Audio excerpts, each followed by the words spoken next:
Hi guys, how are you all? This is FJ What If? Today we are going to discuss about what if Naruto was Madara's grandson part 5. Before start the episode, please like and subscribe my channel. Chapter 5, Couple of Losers. 1 year later, Naruto 7 years old. In the last year many things happened around Konoha and even more with our loud blonde. He was now 7-year-old kid. Naruto changed his outfit. He now wore dark green pants, a blue t-shirt with an orange sleeveless jacket.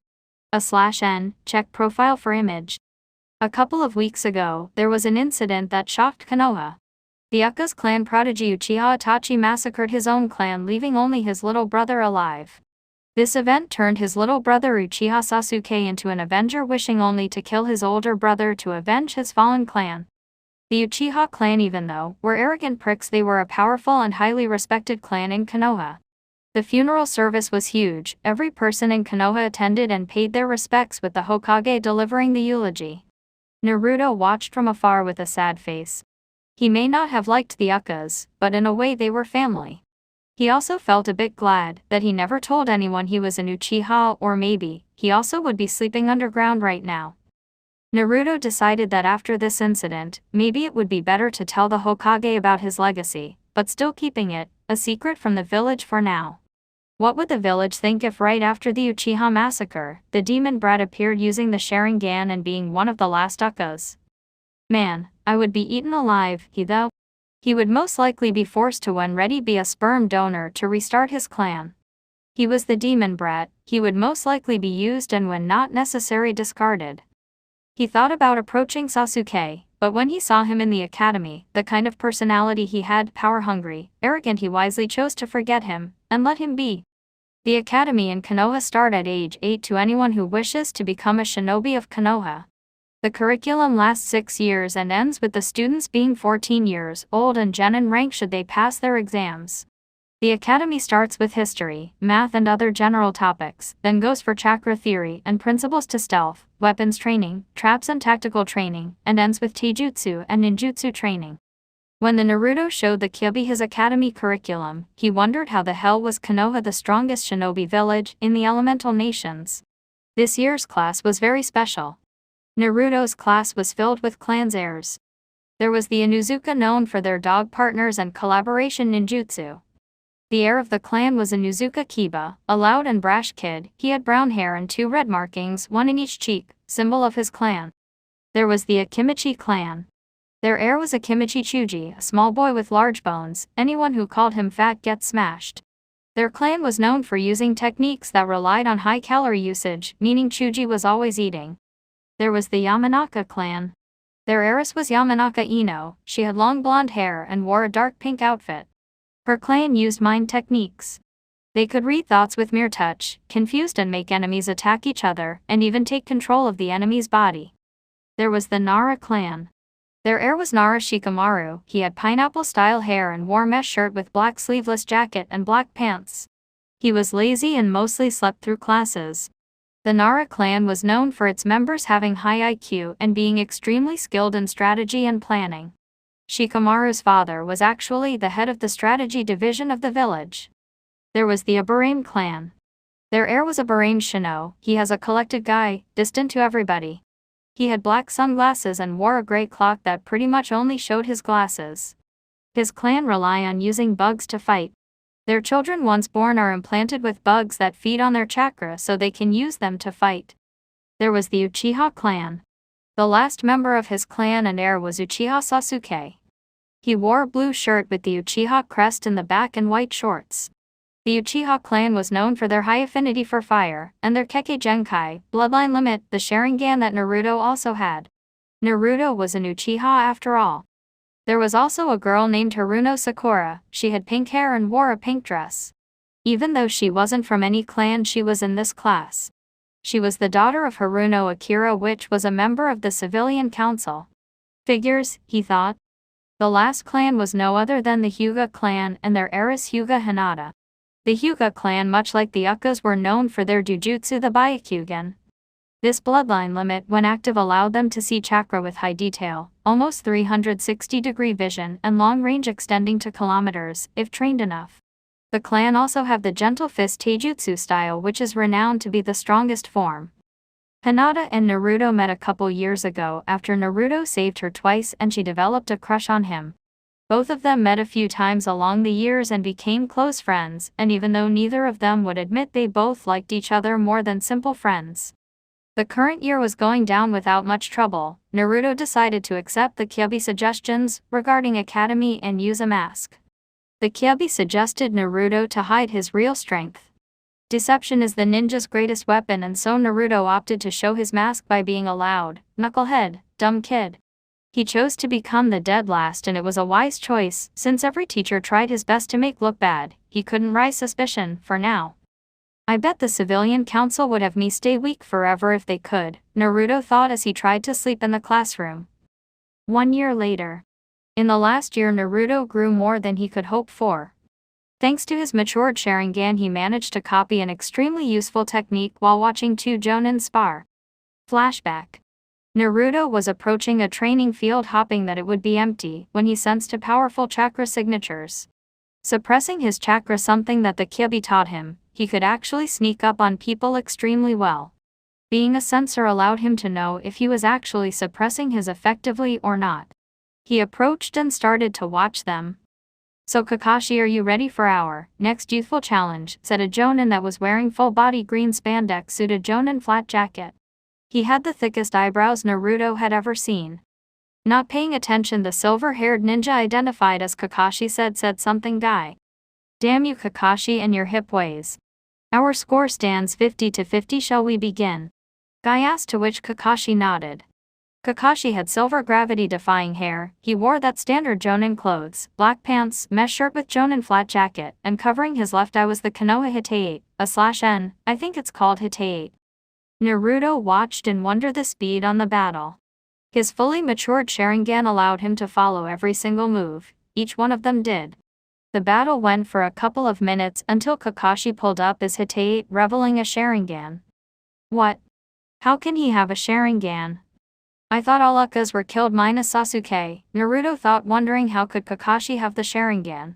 Kakashi was very popular in Konoha. He was the son of Hitaki Sakamo Konoha's White Fang, known to be as powerful as a Sannin, so he couldn't be Uchiha. Look carefully, Kit, he hides it under the Hitei, so it's probably an implant, the Kyuubi replied. The battle continued and Naruto copied a few jutsu, including one that would help Naruto immensely and would later become his trademark. Kage Bushin no Jutsu, Shadow Clone Jutsu. End flashback. Armed with the Kage Bushin that Naruto realized that it transferred his memories to the original he started using for training.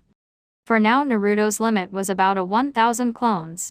If anyone saw him making so many, would most likely call a monster. After all, this technique was an A- rank Kinjutsu, forbidden technique, for his massive chakra usage that would kill most shinobis. Since Naruto already had Kage-level reserves, using this technique barely affected his reserves. Something that Naruto wondered was if using the Sharingan gave photographic memory, because he remembered everything he saw. Naruto was walking to the Hokage Tower. He decided that after what happened to the Uchiha clan, it would be the best choice to tell the Hokage he had the Sharingan. Hokage Tower. "Hey Gigi," said Naruto with foxy grin. The Hokage, seeing Naruto, gave him a smile. He barely got to see him nowadays and wondering if he was always training. "Oh, Naruto-kun, haven't seen you in a while. How is your training going?" the Hokage asked. "It's going very well. I actually got a few awesome techniques," Naruto said, smiling. "I can probably take you on, old man," he said, chuckling. "I'm not that old, Naruto-kun, so what brings you here?" the Hokage asked. "Well, I have a few things I chose to tell me if you promise to not reveal it until I'm ready," Naruto said with a serious face. The Hokage, wondering what it could be, made a hand gesture and the Anbu left the room. Naruto did a few hand seals and said Vuinjutsu, Cone of Silence. The Hokage gasped for air when he saw Naruto perform a C-rank Vuinjutsu, but since he knew who his father was, wouldn't be much surprising. He was following his footsteps. "Impressive, Naruto-kun, 8 years old and studying Fuinjutsu," the Hokage said, impressed. "Actually, Gigi, I never told you everything about what happened when I was 6 years old, you know," said Naruto with an embarrassed laugh. "Now Gigi, pay attention to me," he said. Naruto closed his eyes and started to channel chakra to them. Slowly opening them, he showed them to the Hokage. blood-red eyes with 3 black tomes in each, the Sharingan. The Hokage heart missed a beat and his eyes bulged out, almost popping out of his head. The Hokage simply asked how. Well, I am an Uchiha by my father's side, he replied. How is it possible? Minato never had the Sharingan, the Hokage asked, wondering how could Minato never told him. I'll explain everything, he said, disabling his eyes for starters. I will tell you that my grandfather was none other than Uchiha Madara. That was the final straw. Poor Hokage's heart gave out, and he fainted. Naruto, seeing this, sweat dropped. And he says he's not old, he thought out loud, picking up the Hokage and laying in the couch. A couple minutes later the Hokage started to awake and saw Naruto waiting. You awake already? Jez. Here, Naruto said, giving him a cup of tea. I'm sorry, Naruto, I still can't believe it. How can this be? The Hokage asked, wondering how could Madara have a son and no one knew. And his son was Minato Namikaze of all people. He has blonde hair for Kami's sake. Naruto started explaining what his father told him. Madara survived his battle with Hashirama and was saved by a woman who would years later become his lover. They had a son, and when his grandmother was killed, Madara decided to continue with his plans and left Minato in the village. So Madara was still alive. Who would have thought Madara had a son? The Hokage said, taking in the information. Well, Naruto-kun, I will guard this secret until you are ready to show everyone who you really are. Remember, you have 3 legacies to continue. Your mother's Uzumaki clan, and both your father's, and Uchiha Madara's legacy, he said. Don't worry, Gigi. I plan on revealing everything when I'm strong enough to protect me and everyone I care about. My father and grandfather both had a talent to Pisaviwa, and I don't need problems right now, he said, chuckling. That they did. The Hokage thought how Iwa suffered at the hands of both Minato Namikaze and Uchiha Madara. But when I reveal who I am, if they ever try to hurt me or someone I care about, I will burn the village to the ground, Naruto said in serious and cold tone. I wouldn't put it past them, that damn Onoki, that Tsukikage is an old and stubborn fool. Be careful, the Hokage said. Naruto, I wanted to ask you, how can you already fully matured Sharingan? It's very rare to even awaken it too early in life.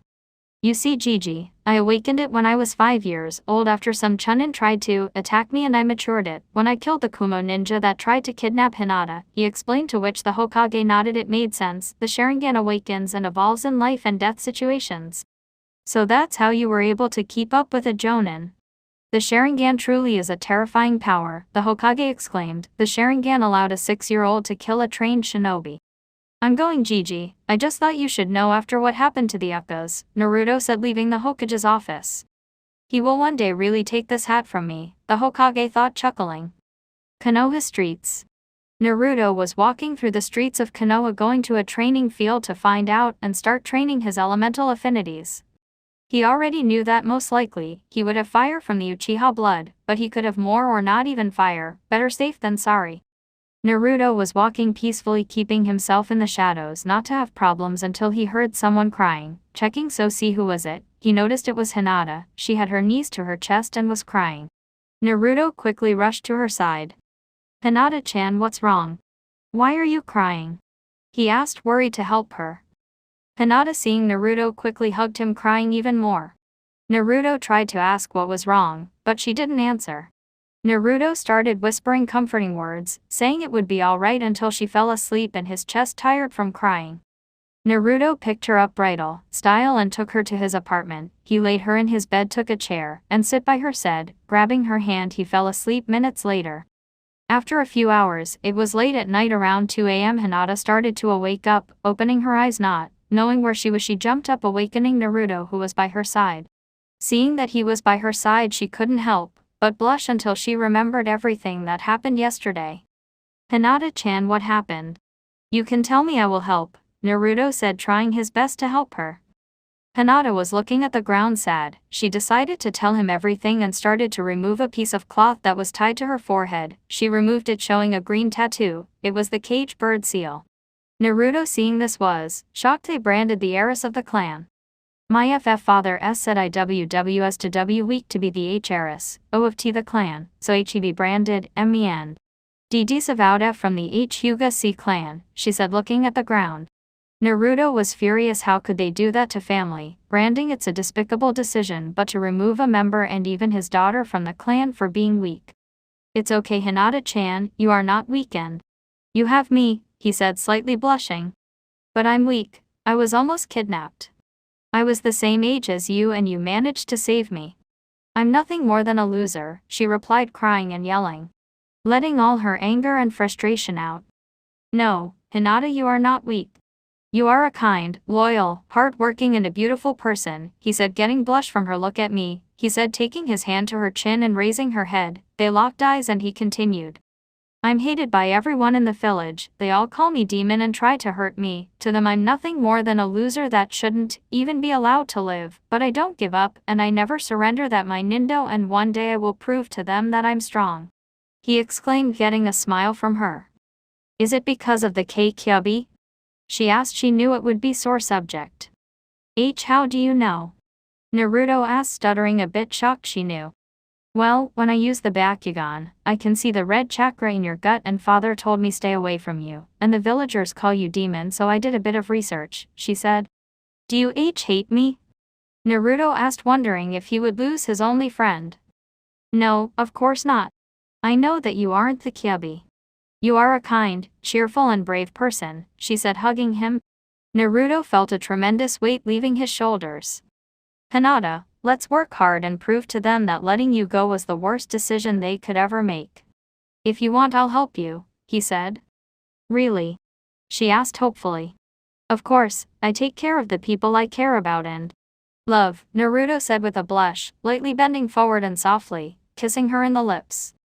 Hinata didn't expect that, but she also loved him, so she returned the kiss, gently moving her lips. She couldn't be happier. Her best friend, her crush, her love was kissing her and saying he loved her. Naruto couldn't be happier when Hinata returned the kiss. He thought that she never would like him more than friends.